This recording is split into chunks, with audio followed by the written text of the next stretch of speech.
मी सुनेत्रा अजित पवार गांभीर्यपूर्वक प्रतिज्ञा करते की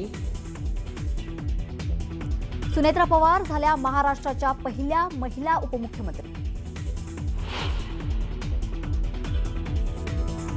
सुनेत्रा पवारांकडे राज्य उत्पादक शुल्क, क्रीडा आणि युवक कल्याण आणि अल्पसंख्याक विकास खातं, सुनेत्रा पवारांना अर्थ खातं नाही।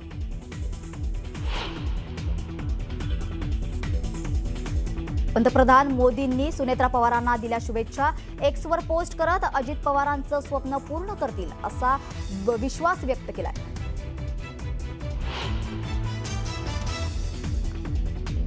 आमदार रोहित पवारांच्या सुनेत्रा पवारांना शुभेच्छा। डोक्यावर डोंगरा एवढं दुःख असताना, सर्वजण शोकाकुल असताना त्यांना शुभेच्छा तरी कशा द्याव्यात हे कळत नाहीये, रोहित पवारांचं ट्विट।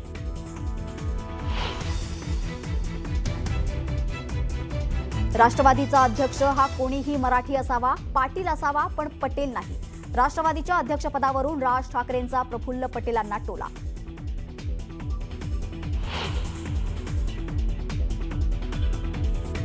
बारा तारखेला विलिनीकरणाचा निर्णय जाहीर करायचा होता। अजितदादा आणि जयंत पाटलांमध्ये चर्चा झाली होती, मात्र चर्चांवर आता खंड पडला। शरद पवारांच्या वक्तव्याने विलिनीकरणाच्या चर्चा धुसर।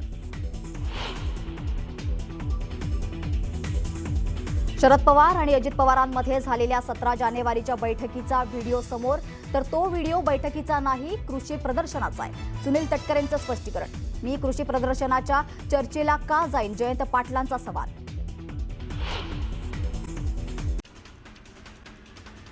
सुनेत्रा पवार यांनी उपमुख्यमंत्रीपदाची शपथ घेतली। सुनेत्रा पवार राज्याच्या पहिल्या महिला उपमुख्यमंत्री झाल्या।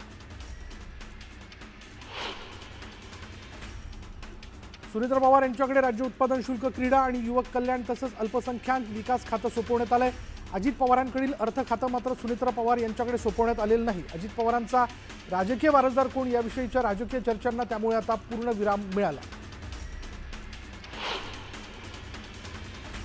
सुनेत्रा पवारांनी उपमुख्यमंत्रीपदाची शपथ घेतल्यानंतर पोस्ट करत भावना व्यक्त केली। जबाबदारी स्वीकारताना मन अक्षरशः भरून येतंय।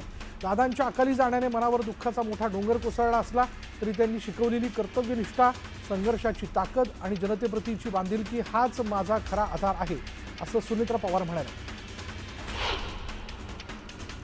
राष्ट्रवादीच्या राष्ट्रीय अध्यक्षाची निवड लांबणीवर गेली। विधिमंडळ गटनेता निवड आणि उपमुख्यमंत्री पदाचा शपथविधी पार पडला। पक्षाकडे कार्यकारी अध्यक्ष हे महत्त्वाचं पद असल्यानं राष्ट्रीय अध्यक्ष निवडण्याची घाई केली जाणार नाही।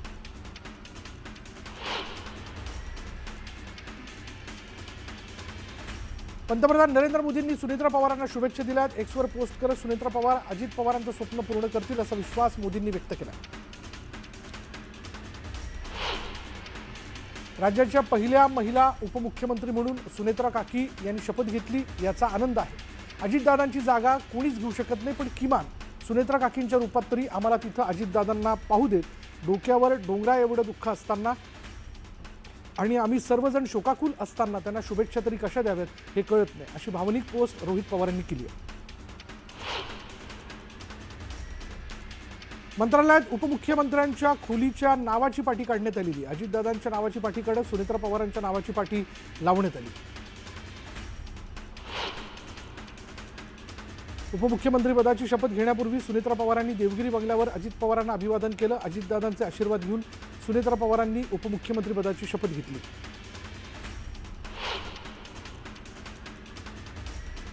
शरद पवार सुनेत्रा पवारांच्या शपथविधीला उपस्थित नव्हते। पार्थ पवारांनी शरद पवारांच्या मनधरणीचे प्रयत्न केले। गोविंद बागेत पार्थ आणि शरद पवारांमध्ये 1.5 तास चर्चाही झाली। राष्ट्रवादीच्या आमदारांचं मत विचारात घेऊन सुनेत्रा पवारांच्या उपमुख्यमंत्रीपदाचा निर्णय घेतल्याचं छगन भुजबळ यांनी स्पष्ट केलं। उपमुख्यमंत्रीपद सर्वात महत्त्वाचं आहे। सुनेत्रा पवार उपमुख्यमंत्री झाल्यावर त्या पुढचे निर्णय घेतील असं भुजबळ म्हणाले।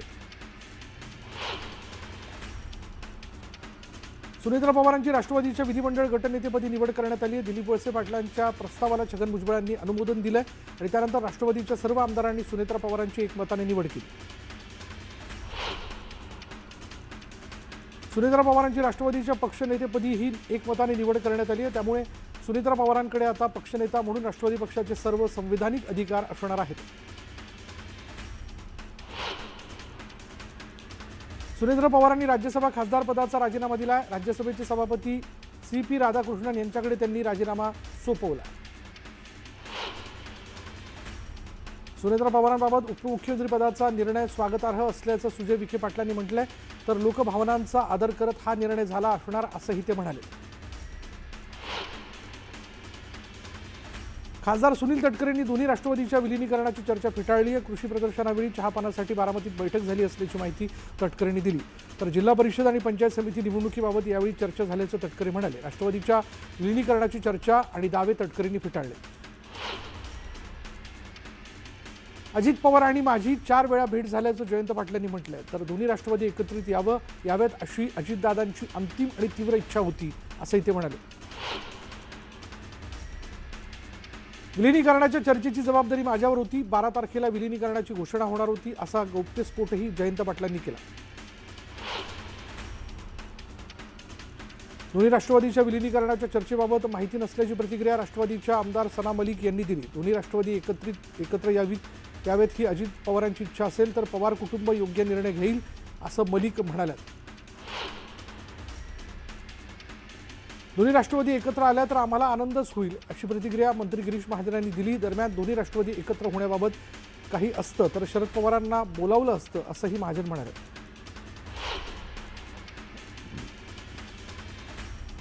राष्ट्रवादीने काय करावं हे त्यांनी ठरवावं, त्यावर बोलणार नसल्याचं शरद पवारांनी म्हटलंय. सुनेत्रा पवारांबाबत तटकरे प्रफुल्ल पटेल आणि त्यांच्या पक्षाचा अंतर्गत विषय असल्याचंही ते म्हणाले. दोन्ही राष्ट्रवादी एकत्र याव्यात ही अजितदादांची इच्छा होती. भविष्यात दोन्ही राष्ट्रवादी एकत्र येणार असल्याचं अतुल बेनकेंनी म्हटलेलं आहे. अजितदादा, खासदार अमोल कोल्हे आणि माझ्यात चर्चाही झाली होती असंही ते म्हणाले. अजित पवारांसोबत अपघातात निधन झालेले सुरक्षारक्षक विदीप जाधव यांच्या तरडगाव इथल्या घरी जाऊन रोहित पवारांनी कुटुंबियांची भेट घेतली. जाधव परिवाराच्या पाठीशी पवार कुटुंब ठामपणे उभं असल्याचा विश्वास यावेळी रोहित पवारांनी व्यक्त केला. आशा काकींची भेट घेऊन निघाल्यानंतर शपथविधी संदर्भात सुप्रिया सुळेंना प्रश्न विचारण्यात आला. यावेळी रामकृष्ण हरी म्हणत सुप्रिया सुळेंनी हात जोडले. खासदार सुप्रिया सुळेंनी आपल्या काकी अजित पवारांच्या मातोश्री आशा काकी यांची काटेवाडीत जाऊन भेट घेतली. काटेवाडीतील निवासस्थानी जाऊन त्यांनी आशा काकींची विचारपूस केली. बीडच्या आष्टीत विश्वकर्मा जयंतीनिमित्त होणारे सर्व कार्यक्रम रद्द करून सुतार समाजाने कीर्तनातून उपमुख्यमंत्री अजित पवारांना श्रद्धांजली वाहिली. विश्वकर्मा मंदिरातून प्रतिमेची मिरवणूक काढत आदरांजली अर्पण करण्यात आली.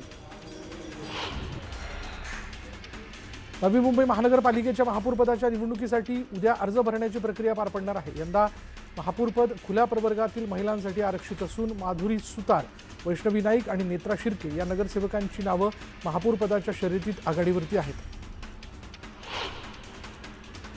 जिल्हा परिषदेच्या निवडणुकीतून अर्ज मागे घेतल्याने अंबादास दानवेंचे बंधू राजेंद्र दानवे यांनी उमेदवारांच्या अंगावर शाई उठली. पक्षाकडून एबी फॉर्म दिलेला असतानाही वरिष्ठांना न कळवता माघार घेतल्यानं राजेंद्र दानवे यांनी नाराजी व्यक्त केली. नागपूर महापालिकेच्या प्रभाग क्रमांक 23 मधून सलग तिसऱ्यांदा निवडून आलेले नगरसेवक बाल्या बोरकर यांची गटनेतेपदी निवड करण्यात आली. याआधी त्यांनी स्थायी समिती आणि परिवहन समितीचं अध्यक्षपद भूषवलं.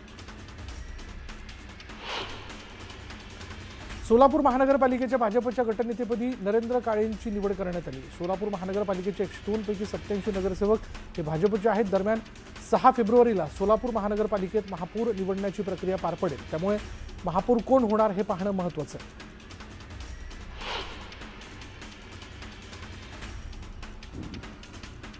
अवकाळी पाऊस, गारपीट आणि वादळी वाऱ्यामुळे जळगाव जिल्ह्यातील रब्बी पिकांचं मोठं नुकसान झालंय. या नुकसानीची पाहणी करण्यासाठी पालकमंत्री गुलाबराव पाटील शेतकऱ्यांच्या बांधावर पोहोचले असून पंचनामे सुरू करण्याच्या सूचना त्यांनी दिल्या. जळगावच्या जामनेर इथं आंबेडकरवादी संघटनेच्या वतीनं मंत्री गिरीश महाजनांविरोधात तहसील कार्यालयावर मोर्चा काढण्यात आला. प्रजासत्ताक दिनी नाशिक इथल्या कार्यक्रमात भाषणादरम्यान महाजनांनी डॉक्टर बाबासाहेब आंबेडकरांचं नाव घेतलं नव्हतं आणि या विरोधात निषेध आंदोलन करण्यात आलं. नाशिकमध्ये इलेक्ट्रिक डबल डेकर बस धावणार आहे. डबल डेकर डेमो बस नाशिकमध्ये दाखल झाली. दरम्यान मंत्री गिरीश महाजनांसह प्रशासनाने बसबाबत माहिती जाणून घेतली.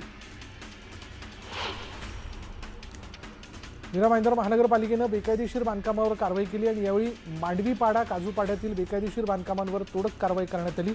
या कारवाईमुळे भूमाफियांचे धाबेदार आणले. यवतमाळमध्ये KYC केल्यानंतरही 58,000 लाडक्या बहिणींची मदत थांबली आहे. याचा अहवाल राज्य सरकारच्या महिला आणि बालकल्याण विभागाने यवतमाळला पाठवला. या अहवालानुसार चौकशी करण्याचे आदेश देण्यात आले. पुढील 4 दिवसात याचा अहवाल महिला बालकल्याण विभागाकडे द्यावा लागणार आहे. गोंदियाच्या कचारगडमधील यात्रेला सुरुवात झाली आहे. आदिवासी विकास मंत्री अशोक उईकेंच्या दौऱ्यापूर्वी रस्त्याची डागडुजी करण्यात आली. यामुळे मंत्री येतील तेव्हाच रस्ता दुरुस्त करणार का असा सवाल नागरिकांनी विचारला. जळगावमध्ये आदिवासी कोळी समाजातील महिलांनी पुढाकार घेतला आणि यावेळी त्यांनी राणरागिनी ग्रुपच्या माध्यमातून राज्यस्तरीय वधूवर परिचय मेळावा आणि युवा महोत्सवाचं भव्य आयोजन केलं. या मेळाव्यातून अनेक विवाह जुळल्यानं समाजात समाधान व्यक्त केले जाते.